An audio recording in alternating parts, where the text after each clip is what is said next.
Hello everyone, Beth's Golden here. Today I'm going to show you how to make a 3D reverse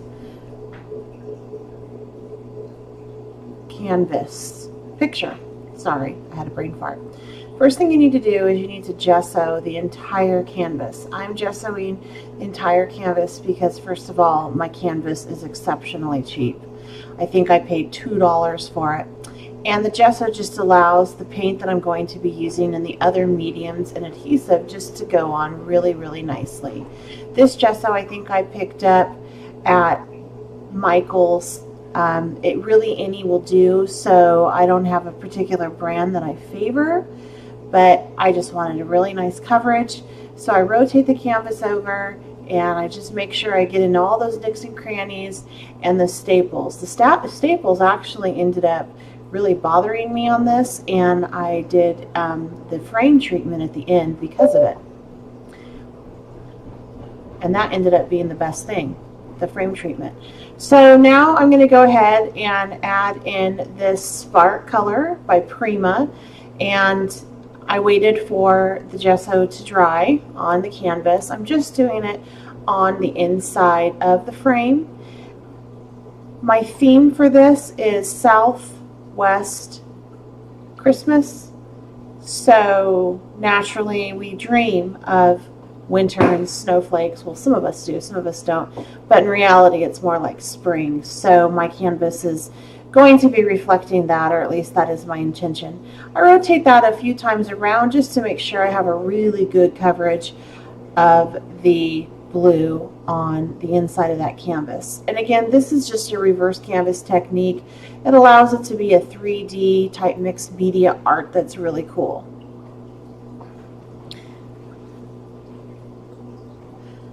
So I let that dry, and now I'm going to go ahead and use this gorgeous snowflake template by Brutus Monroe with just some modeling paste that by Prima.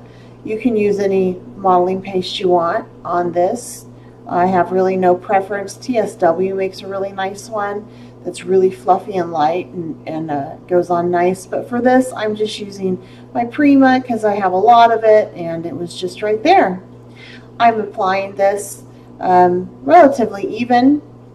And I'm not going to do it all over the canvas. I'm just going to do it in the two corners. I'm making sure that I'm not laying the stencil down over the wet modeling paste that I just applied as to not smear. I'm just getting a really nice even coverage.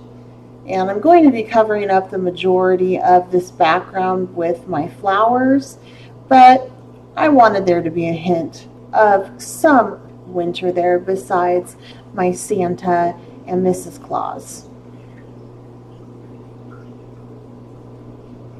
All right, so I lift that up and I'm going to set it aside, and I'm going to start on my flowers that I'm making with Rinea foil paper.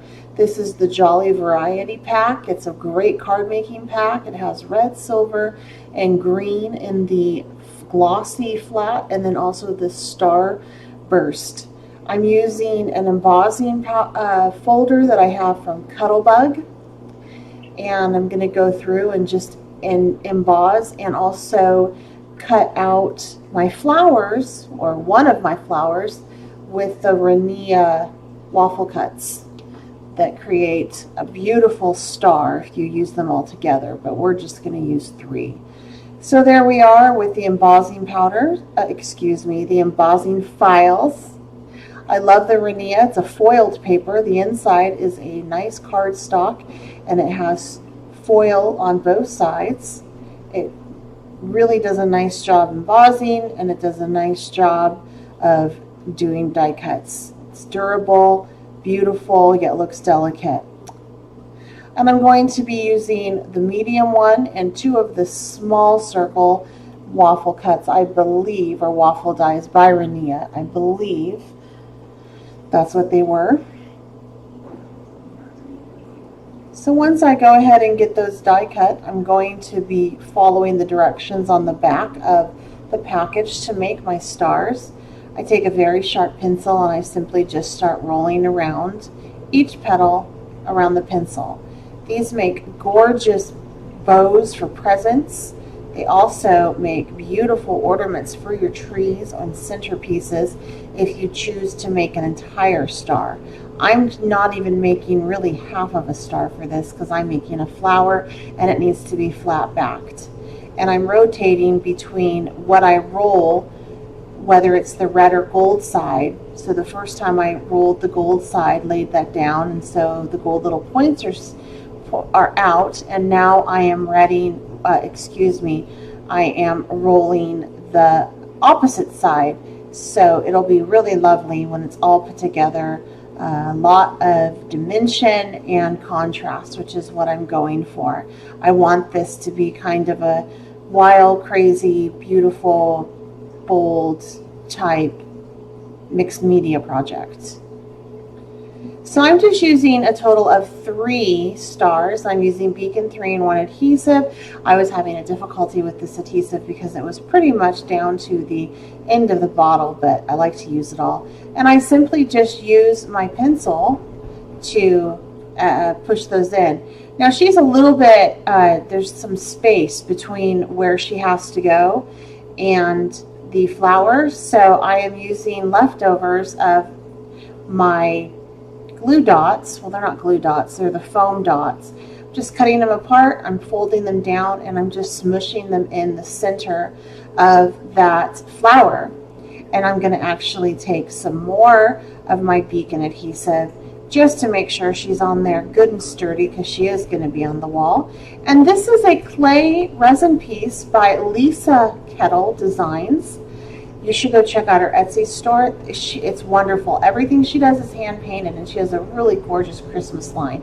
So this is the Mrs. Claus from that line that I am using as the center and the star of that flower.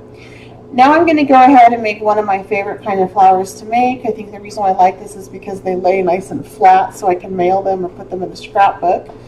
And you just fold it up. Each of the petals you fold into a cone.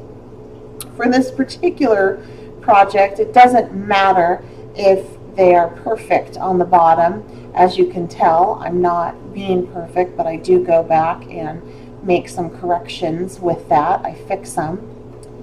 And it's important if you do this with cardstock. It is a double-sided cardstock, since you can see both sides of the paper. But again, I'm using my Rinea foiled paper for this. It folds just so easy, holds its shape, and so easy to manipulate, yet it's sturdy enough where it doesn't want to tear on me, which is fabulous. So I'm almost done with this flower, and I decide right there that I didn't quite like how that one was, so I went back through. And then that's the other little Lisa Kettell resin piece I'm using. It's a cute little teddy bear. It's going to represent the toys that are made in the North Pole by Santa Claus. Mrs. Claus, of course, represents herself on my frame. I wanted there to be a little bit more in that flower, so I'm using a 1-inch circle cut, and I'm basically just going to do the same type technique. In order to adhere these down, though, I flip them over backwards and I lay them out like so, and then I'm going to take adhesive, put it in the center of one of the circles that I cut, and I'm just going to lay it down and let that set up a little bit, make sure I have it as I like it. And then I'm going to go ahead and start to put together my other flower, which will be the center of this flower for our Winter Wonderland Southwest style garden. I flip that over and I look to see where there's a little bit of a gap between 2 of the petals, and that's where I'm going to start. This flower is right along that gap. And to make this type of flower, you're going to need 8 1-inch circles. Depending on how you fold your circles and the size of the punch you use, It could vary between 6 and it could vary between, I've seen some 9. But just like nature, these flowers aren't perfect. In nature, they're not perfect, and that's what makes them so beautiful. So I'm just folding those on up, setting them down, and then once I get this last one on, I'm going to set my teddy bear in place. Teddy bear is just so cute. Love it.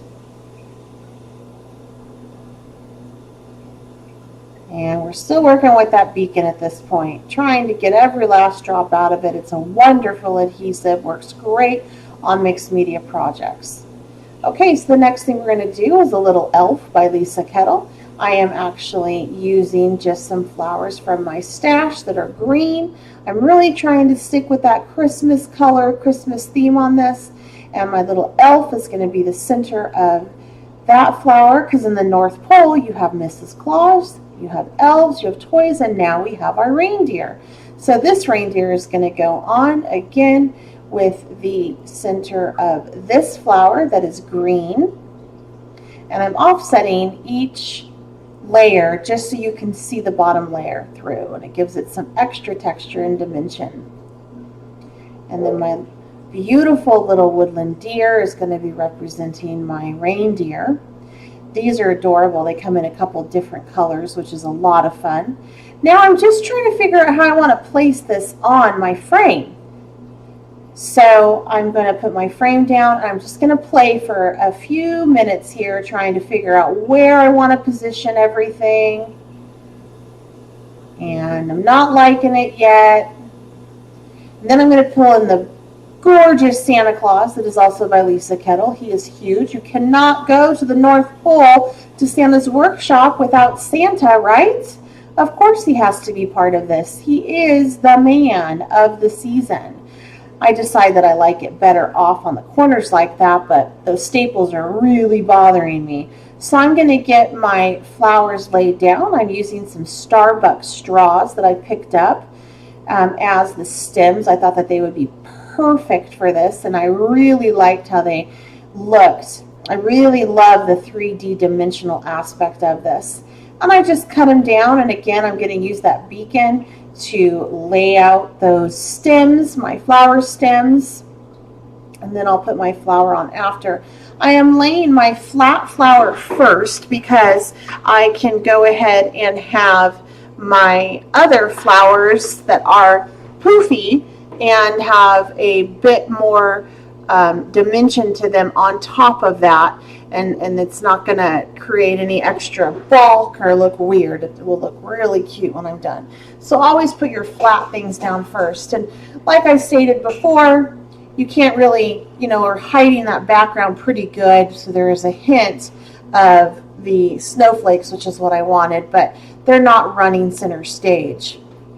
And now we're going to finish off with our representation of our cute little woodland reindeer, who is going to get Santa Claus safely to all of our children's houses to deliver those toys.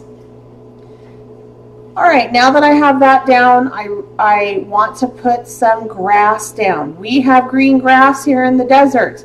I switched my adhesive to an iCraft adhesive. It's a mixed media. It is a wonderful adhesive. However, I have to tell you, you need to open a window when you use it. It is exceptionally strong in odor, but it goes on smooth, and it doesn't have any hard time coming out of the bottle. I really like it. Plus, the tip on it is fine comb.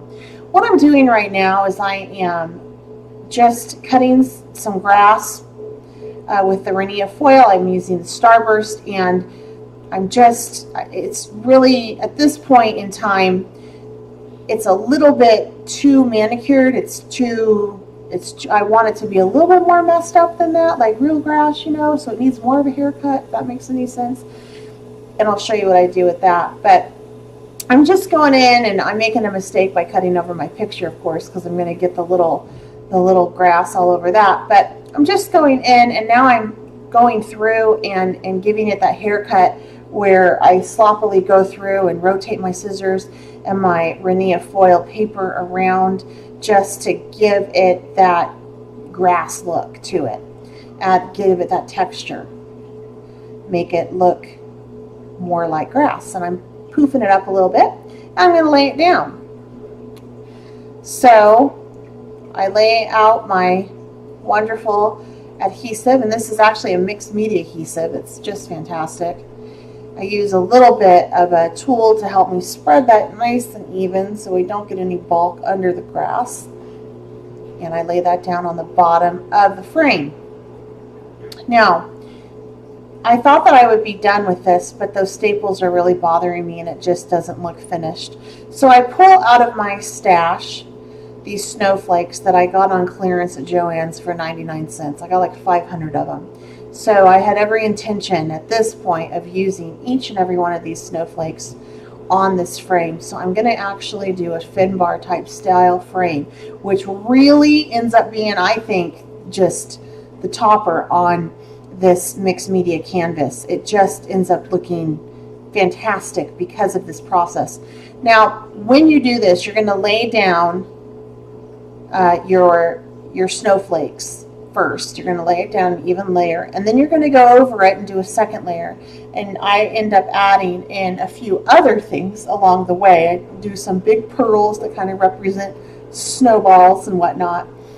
But it really sets off this frame, and right now it looks really sad and ugly, I know, but I promise that once the magic starts to happen, it really comes to life and it's just gorgeous. So I'm going through and I'm even adding them on over that grass, because the grass is part of the frame and I just think it makes it look extra special that way. And I did set down Mrs. Claus and Santa in the corner to help as a guide. I don't want to have any of the snowflakes under them because they lay nicer on a flat surface, and also why go to all that extra work when I don't have to if it's going to be covered up by something, right? So now I'm getting out my pearls and I'm dabbing on a few here and there just to give it even more personality. I have a couple little going in the corner. These again are out of my stash. I think I've had them for at least a year. So my intention was to use them all, which I did. It's so wonderful just to get things out of your stash and feel like you have been productive and you're not just hoarding.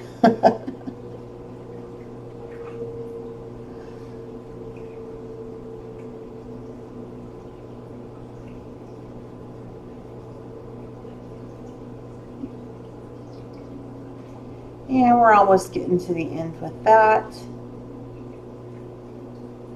Now I do have to let this dry a little bit before the next step. The longest process in the mixed media canvases is not so much actually putting them together, it's letting them really dry and set up. They really need a day between each new layer. So I actually ended up hurrying on this and it ended up beautiful, but like right now, I should have let it sit up for another day, but I didn't. I took some texture gel by, was it Tim Holtz? And I am adding in those little bitty pearls, and then I'm going to take these mixed media stones by Bo Bunny, which are absolutely fantastic, and I am throwing them right on into that textured gel by Tim Holtz. The bottle is about 1/3 full. I know I'm going to be needing to use it, so I just put it all in the jar and I am going to mix it up really well, and now I'm going to go through and just slop that on. Literally, I am slopping it on, and it is such a cool technique. It's kind of, if you're doing this, it can grunge it up a little bit. It also can add kind of a snow effect to it. And a softer softens it a bit. So it's just a really cool thing. And these Bo Bunny mixed media stones are fantastic. I was using texture sand that was not specifically for this, which worked pretty well, but I like this so much better, these little stones, and they're by Bo Bunny. I'm just using a paintbrush with no rhyme or rhythm, one that's not soft, that's pretty beat up as it is. just to lay this out, and it's just, you know, it's just adding a little bit more, something else to that frame. We really want this to be over the top.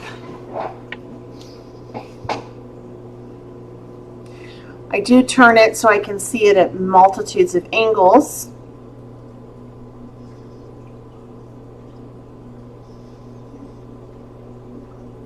And I want to use everything in that jar.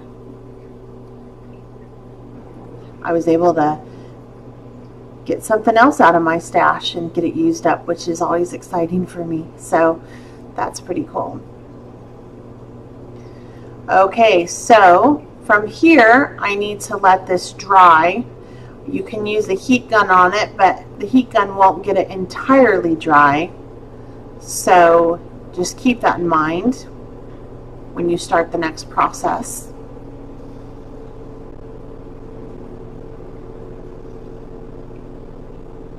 Almost done with this part.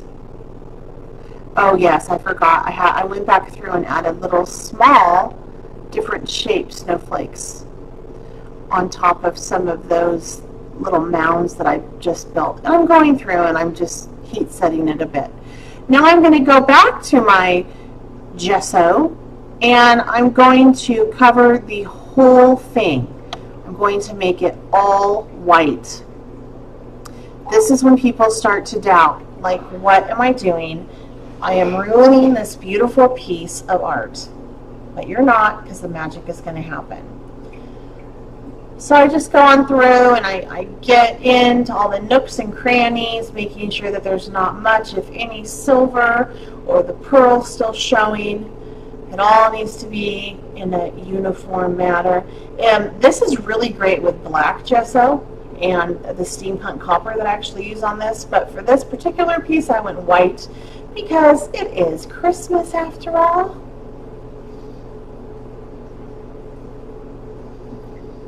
All right. You can go ahead and heat set this step if you'd like. It's going to take a little while. I didn't go and show you how long it took. I cut that out because nothing is more boring than watching paint dry. And now we're at the Steampunk Copper by Prima. And I'm going to dry brush it on. What that means is I dip my paintbrush in that copper and I wipe off as much of that paint as I possibly can. And then I lightly go over all of the snowflakes and pearls and I apply it. And it just is such a cool effect. And I wasn't going to do this originally, but those staples are driving me nuts. So this is just proof that sometimes when you have something that you're just trying to cover and you're not necessarily thinking it's going to work out all that wonderful, how it can really end up just making the piece. And I really feel like this frame ended up just making this piece so spectacular. Now when you finish this, it's important that you do let it sit up for at least a day. And it will get hard and you won't have to worry about those things moving around on you. I've had a couple pearls that you've seen right there, for example, that have been moving around, but it will dry and adhere quite nicely. It just needs a day to set up. Now I'm going to add the final pieces, which is my Santa Claus, because he is the man, and Mrs. Claus. And my Southwest canvas for Christmas is now done. Gonna let that dry. If you enjoyed this video, please make sure you give it a thumbs up.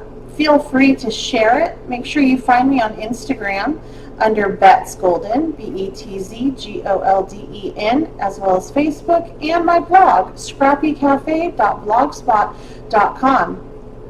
I hope you enjoyed this and feel free to leave any comments that you have down below and have a wonderful day. Until next time, happy crafting.